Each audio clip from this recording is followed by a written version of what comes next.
السلام علیکم ورحمۃ اللہ وبرکاتہ۔ محترم ناظرین، جب سے جمعیت علماء کا اجلاس ہوا ہے اور مولانا حلیم صاحب کو صدر منتخب کیا گیا ہے، تو اس وقت سے لے کر آج تک مفتی اسماعیل صاحب اور مولانا حلیم صاحب کے درمیان میں کافی اختلاف چل رہا ہے،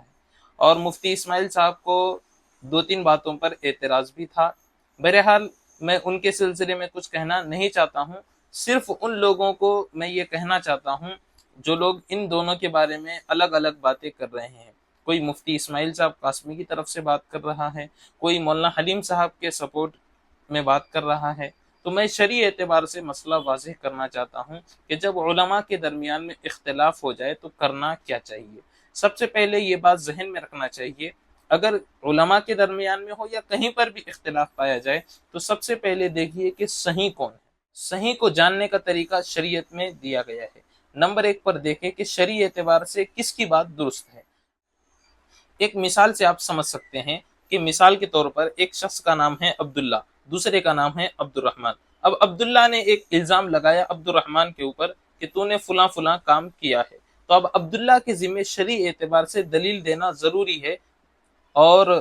عبد الرحمن کے ذمے دلیل دینا ضروری نہیں ہے۔ اگر عبداللہ دلیل دے گا تو پھر اس کے جواب میں عبد الرحمن دلیل دے گا، ایسا نہیں ہوگا کہ عبد الرحمن دلیل دے۔ تو قاعدہ یہ ہے کہ دلیل اور گواہ مدعی کے اوپر، یعنی یہاں پر دعوے دار عبداللہ ہے، تو عبداللہ کے ذمے دلیل دینا ہے، بینہ دینا ہے۔ اگر عبداللہ بینہ اور دلیل پیش کرتا ہے تو پھر اس کی بات درست مانی جائے گی، اس کے بات کے اوپر غور کیا جائے گا۔ اور نمبر دو پر اگر کوئی بینہ مدعی کے پاس نہیں ہے، عبداللہ کے پاس نہیں ہے، تو پھر اس کی بات کا کوئی اعتبار شرعی اعتبار سے نہیں کیا جائے گا۔ تو یہیں پر بھی اس قضیے میں جب تک بینہ اور دلیل نہیں آتی ہے کہ فلاں نے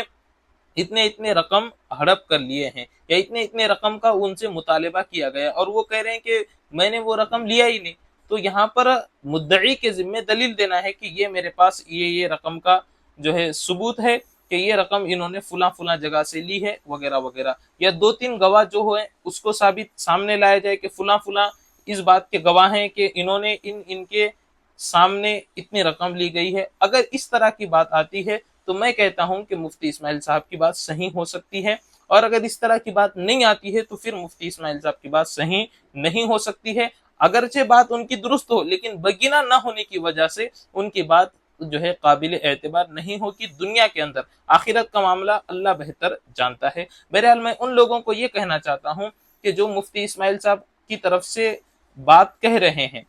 یا پھر ان لوگوں کو کہنا چاہتا ہوں جو مولانا حلیم صاحب کی طرف سے بات کریں، کہ شرعی اعتبار سے آپ مسئلے کو دیکھ لیجئے، اس کے بعد پھر آپ کس کے اوپر کیا کہنا ہے اس کے بعد سوچ لیجئے۔ اگر شرعی اعتبار سے آپ نہیں دیکھتے ہیں اور پھر کسی کے اوپر آپ جو ہے بد زبانی کرتے ہیں یا زبان درازی کرتے ہیں اور یہ کہتے ہیں کہ فلاں نے اتنے غبن کیا یا فلاں نے اتنے کا جو ہے نقصان کیا یا جمعیت علماء اس طرح کر رہی ہے وغیرہ وغیرہ، اس طرح کے بات کہنا بالکل درست نہیں ہوتا ہے۔ اللہ ہمیں سمجھ کی توفیق عطا فرمائے اور شرعی اعتبار سے دین کے اوپر عمل کرنے کی توفیق عطا فرمائے، آمین۔ جزاکم اللہ خیرا و احسن الجزا۔